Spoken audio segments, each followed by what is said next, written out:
Potential future changes to the retirement age are back in the news yet again amid an official review. Dr. Suzy Morrisey, who's been appointed by the Department of Work and Pensions to look into this issue, is seeking views on a variety of possible changes, including the idea of automatically increasing the state pension age in line with life expectancy. She cited a number of countries which already do this, including Denmark, which recently became the first European nation to announce plans to raise the state pension age to 70.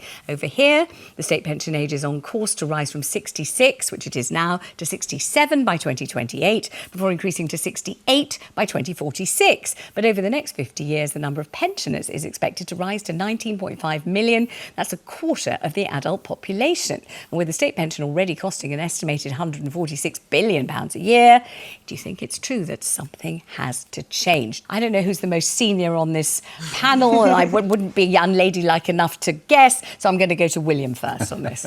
What do you think? Well, I think as health outcomes change, as the demographic of the country changes, I think it makes sense to change. And I think that nudging it up to 70 is a very clever way of the government saving money in quite a ingenious way. I think that the problem is, I think it probably needs to be sort of physically means tested, because if you are in a very physical job and it is impossible for you to work beyond 67, then I think there needs to be a cushion for you. I think if you're someone who can quite clearly work, and that the facts are that the prosperous middle classes tend to live longer, they have healthier lives, and I think that therefore it's reasonable. But if you are a labourer, let's say, who's worked physically for many, many years and literally you need to stop and there's no cushion for you, I think that'd be very unfair. So I think in principle, I think the direction of travel is good, but we need to have safeguards to make sure that people don't sort of fall off the edge here. Jemma, we're talking about here, 70-year-old policemen, 70-year-old firefighters, 70-year-old teachers. I mean, good God, is there no end to it? Isn't this just a way of saying we hope you'll die before we have to pay you a pension? I don't think it is. Unfortunately, I think until the conversation changes completely in this country, this is absolutely inevitable, because the birth rate is slowing down to quite considerable proportions because various reasons, and of course people are living longer. And then if you look at the welfare bill that we talk about, a massive proportion of that is wages, which is triple locked. So the only way for the government to offset some of that expense and be able to afford it is by pushing it back. And that is why we need to stop seeing immigration as a bad thing, because that is the sort of trope that is being perpetuated all the time. And we need immigrants to work in our NHS, they are social care, and to provide all of this labour, because in the 80s you had 2.4 workers for every pensioner, and by I think 2040 it's going to be just completely changed. It's going to be something like a totally different figure. I feel as if this is almost a notional conversation, because you are such spring chickens and you're even more spring-like and more chicken-like. I think, as you get a bit older, this conversation becomes very real. As you get older, the thing of leaping out of bed and going and putting in a full day's work, becomes a much more daunting prospect, especially if you've worked your whole life towards thinking that your pension age will be an age which keeps on sliding. You wouldn't have thought it would be 66. It used to be It used to be 60 for women until let me bring Sharon in. I mean, obviously this isn't you for a very long time, but what do you think? Well, I remember going into my first civil service job at age 18, and I told my dad I was tired, and he said only 53 more years to go till I could retire. And my dad was always very big on saving for my future, and he was talking to me about my pension at the age of 17, and I said, Dad, I will never get to my pension age. And the way that it keeps going, I still feel like that. But one of my biggest concerns about moving it to 70 is that, okay, my dad might not claim his pension, state pension till 70, but he took his private pension at the age of 60 or 59, whatever it was. So, the middle, like William was saying, the middle classes are not necessarily going to be as impacted as this as, other people's parents that I know.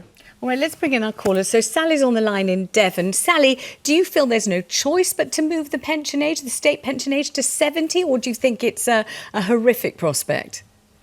I don't think it's a sensible thing to do, because a lot of my friends who are pensioners now took their pension, became pensioners before, gave up work before the age of the pension age now, so they could help out with their elderly parents and their grandchildren, and I think you'd need a lot more people to look after those than you do now. Like, you've got to think about school holidays and things like that. The amount of people who look after their grandchildren during school holidays and things like that is amazing, and it would cost people a lot more, really. So I don't think it's very sensible. I mean, we're going to be talking about actually grandparents and whether they need to be paid financially by their own children for looking after their grandchildren. And you're absolutely right. So many of them do a full day's work looking after grandchildren. It's absolutely true and absolutely exhausting. One of the most exhausting jobs, also one of the most pleasurable, also wonderful. You know, it's a highly complicated situation. But Sally, are you a pensioner? What age did you get your pension? I got my pension at 66. So I was expecting to get it at 60, and I got it at 66. Yeah. In my family, my father worked until he was 88, and my mother had a heart attack at 62, and she wouldn't be capable of working, and she got something wrong with her every year. You used to think, well, what's she going to get wrong with her this year?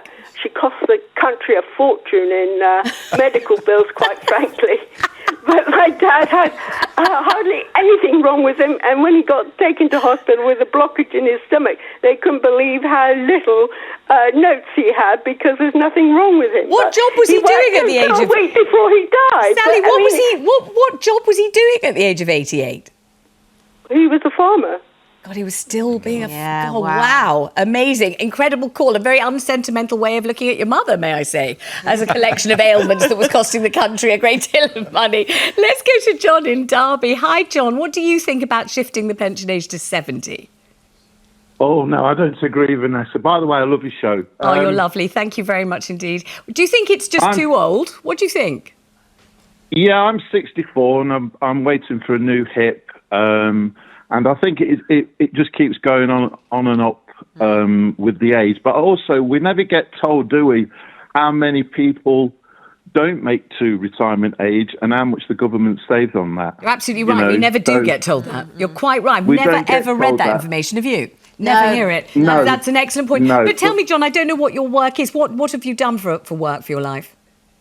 Oh my gosh, have you got a week? No, just quickly, condense. I've been a chef. I work at the hospital now. Right. I've worked on fairgrounds. I've done all sorts of things. I'm a jack of all trades, master of none. If they said to you, you've got to carry on doing all these various things until you're 70, what with your dodgy hip and everything, what would you say? Well, I've been lucky. I never put into private pensions, but I've got 2 houses that I've got paid for. So that's my pension, basically. Well, you must have been a master of some trade if you've managed to buy 2 houses. That's pretty good going. Wow. Well, it was luck. In my 20s, you could get nearly 100% mortgage, and I bought a house in London for £20,000. That's so not that luck. That's not luck. That's you having the vision to do that. Because how many people are kicking themselves that they didn't do that, and you're the one that did do that? Amazing. That's true. Yeah, Gosh, if I was wearing a hat, I would take it off to you, John. That's absolutely... Because how many people say, God, I could have got that house over there for 5 shillings and 6pence, but they never did, except for John, and he did, and he's got 2 houses. Wow. It is very tiring thinking about working that long. I mean, I am 51. It's not that far away. So 70 is a long old haul from 51. It is indeed, but I'm tired now, so I can't imagine how tired I'll feel when I'm 60 or 65. Don't fall asleep here. No, I won't. No, I'm awake now. Not even the sofa anymore. Sitting on an independent chair, you can't even fall asleep on William Sitwell's shoulder, even if you want to. Patricia, you're a waspy woman, and that's not your personality I'm talking about. No, it isn't. It isn't my personality.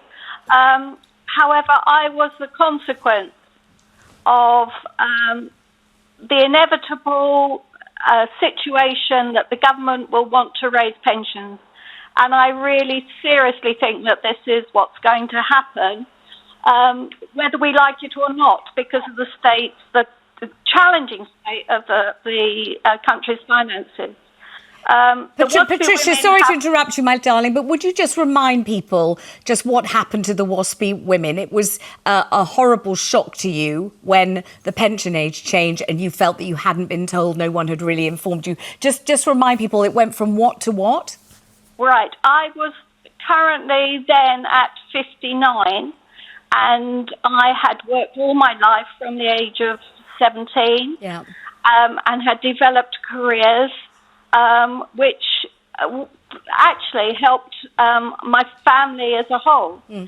And at 59, I was actually quite burnt out, and I was looking forward to retirement at 60. I didn't get any notification up until 9 months before I was due to retire. Some people had even worse circumstances than I had, and basically are still suffering all these years later, and have had a number of promises from various governments that actually they would be compensated. I'm very doubtful that that will ever happen. Patricia, in the end, how much longer did you have to work before you were able to claim your pension?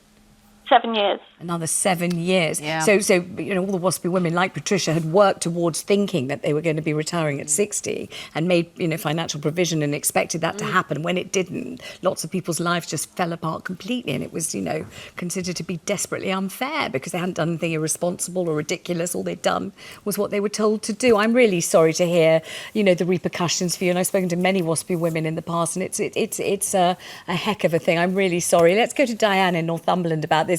Diane, working till 70, till you can get your state pension, what do you think? Well, I worked from 60 until I was 69. Yeah. I retired at 69. And when I look at the things that this country do to pensioners now, if there's any problems financially, it hits the pensioners. Now, there's thousands of people in this country, there's families in the town I live, have never worked in their life. They've got free council houses, and they're as fit as lops. And it makes me boil. There's not one person in my family ever claimed dole, benefits, nothing. They've all worked all their life. My lovely brother, we lost him at 70. He never even got to retire. So are you saying that rather than make everybody wait till 70 for a state pension, you would do something to families who haven't been working, or to individuals who haven't been paying in over the years? You would pay them less, because obviously you can't leave them with no income at all. That wouldn't work. So what would you do? Well, no, why don't they make these people who have never worked, right? You've got a choice. You go out, get a job, or you don't get any money. Well, nobody said to me, "Oh, you've got to go to work." We were just brought up that you went to work. I think lots of people will be in your position and will feel very similar to the way you feel. Thank you very much for ringing. Let's go to Robin in Gloucestershire. Hello, Robin. What do you think? 70, is that the right sort of age, do you think? It depends on the job. You know, I had so many different jobs. For years I restored antique Oriental carpets. I could do that to 70. My final job was restoring antique, furniture, heavy work, whatever. Now, I stopped at 65, thank goodness. I don't think physically I would have been able to do it at 70. But also, I'd just like to say that the government knew that most men, the calculation was that most men died at 65. My poor foster dad actually died on his way to picking up his first pension. He'd had a heart attack. So they calculated that beautifully, and that's what they did. And I think they've got to lift the age. But if the work physically, as one of the callers had a bad hip and physical work, he can't do that. He can't, But anyway, always lovely to talk to you. Always lovely to talk to you too. Thank you for calling. It's always a pleasure to see Robin's name come up on the screen. I'm always thrilled. Let's go to David in Cheshire. David, 70 years old, seriously, before you can claim your state pension, what do you think? Well, when are the younger generations going to start work, if they start work? Well, William Sitwell's cracking up. He thinks you're joking, but I don't think you are you? No. The other day I was walking across the shopping precinct here, and a group of lads said, "My mother says I've got to start work before I'm 18. My mother dictated that no idle bread in this house before I was 15, and she got me a job. Heavy commercial vehicle bodybuilding. The last 12 years was a much, much lighter job. I had cancer, and at the end of when I was 67, the company gave me the elbow. Gosh. I would have loved to have worked to 70, but no, this has got to be, if it's going to come into fruition, better organised than the WASPy thing. Hear, hear. A lot better organised. Absolutely, you're absolutely right about that. You're bang on about that one. Thank you very much indeed. Absolutely.